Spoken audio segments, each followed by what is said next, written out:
So anyway, I do the OT3 thing. I get on it, and I think, well, Hubbard said I nearly died doing it, and I think, well, maybe that's it. Maybe that's the cause of epilepsy, these BTs and clusters. He called them BTs, which are body thetans, and clusters, which are a bunch of body thetans. And remember, you've got the E-meter, which I haven't even gone into. How many guys are familiar with the E-meter? It's their little device. It's like a lie detector, which every time I heard that when I was in, I'd say, oh, that's not true at all. You know, it's our religious device. But the truth is, it is just like it is that. It measures resistance. And so you're using the E-meter. You have to locate these BTs, the body thetans, these dead spirits.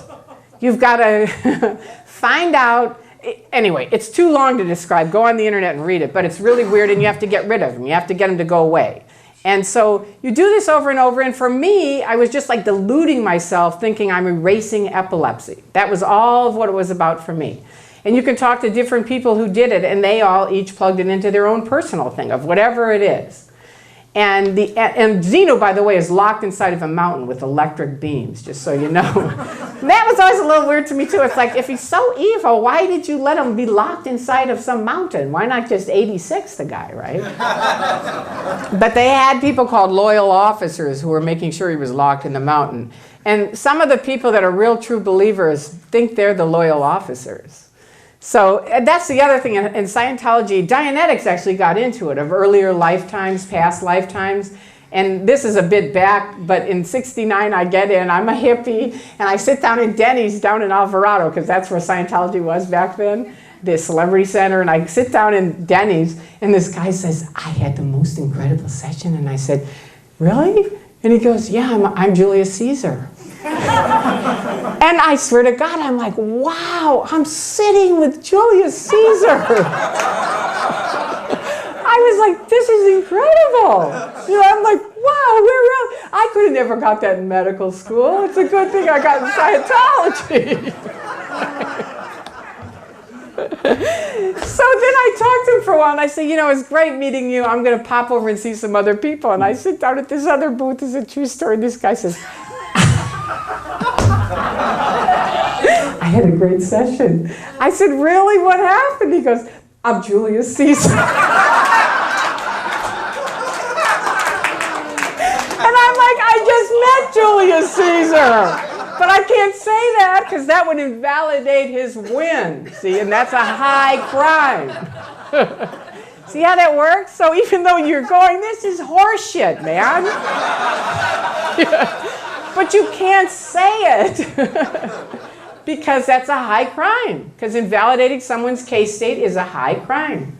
So just like Travolta, you know, if I went up to him and said, wake up, man. You know, at least go on the internet and find out the other side. He'd just be looking at me, she's a suppressive person, don't talk to her, don't get it, right? I'm a critical thinking person.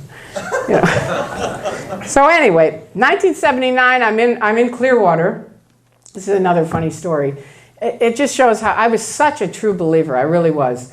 And what had happened was, when I routed out, Scientology, the Sea Org, these real witchy chicks said, you owe us $25,000 because you broke your contract.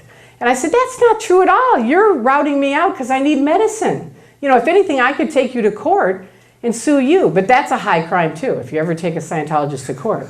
So you can never, you know, you have no option. It's like no union. You know, you have nothing. And they're always right. Remember that. So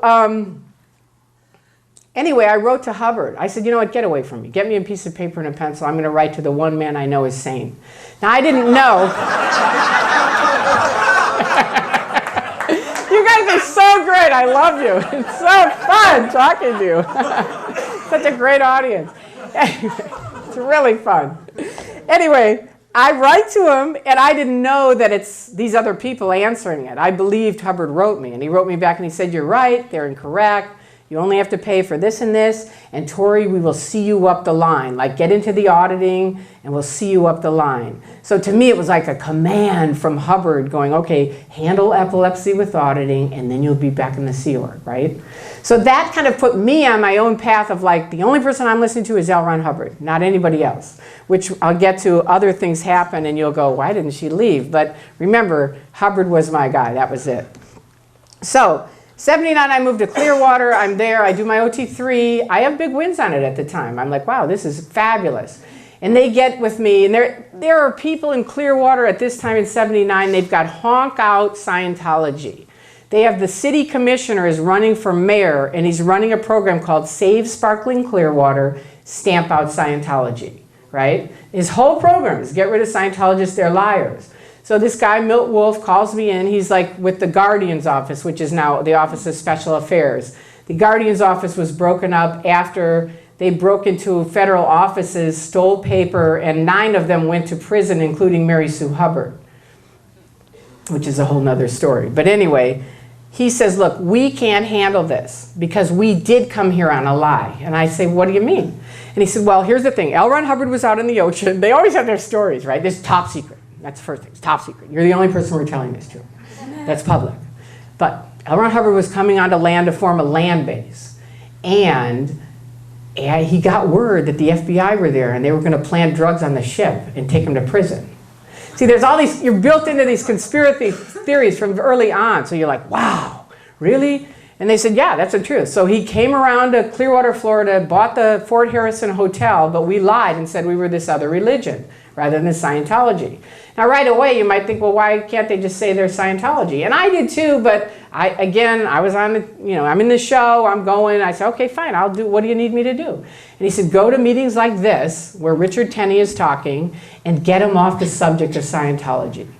So I do that. This is the first volunteering I do for the Office of Special Affairs. And I spend months on it. I walk up to these old ladies, they're out in front of Scientology with their flags, they've got an American flag and stamp out Scientology and all this other stuff. And I say, and I'm carrying my son and he's crying. And I say, look what you're doing.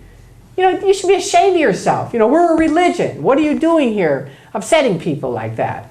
You should put your flags down and go home. And she did. Right? And so I got good at, telling people this is my religion and you're upsetting me and da-da-da. And anyway, long story short, the guy runs for office and gets voted out in a landslide. So now I'm like the queen of the hop at Office of Special Affairs, right? Give it to Tory, she can handle it. So then we move back to Los Angeles and I continue helping the Office of Special, I think I'm doing good things because it's my religion. The guy was there trying to honk out Scientology and get rid of it. So I'm with him. I think it's a good thing. So yeah, I'll help OSA. And they're like, Tory, can you do this? Can you do that? But they only give you as much as you can do, right? They also, earlier on, I had been at Celebrity Center and they realized that celebrities obviously are a great asset, right? That they can use in getting more public in. Now the other day, this is an approved project for honorary LRH PRs, public relations.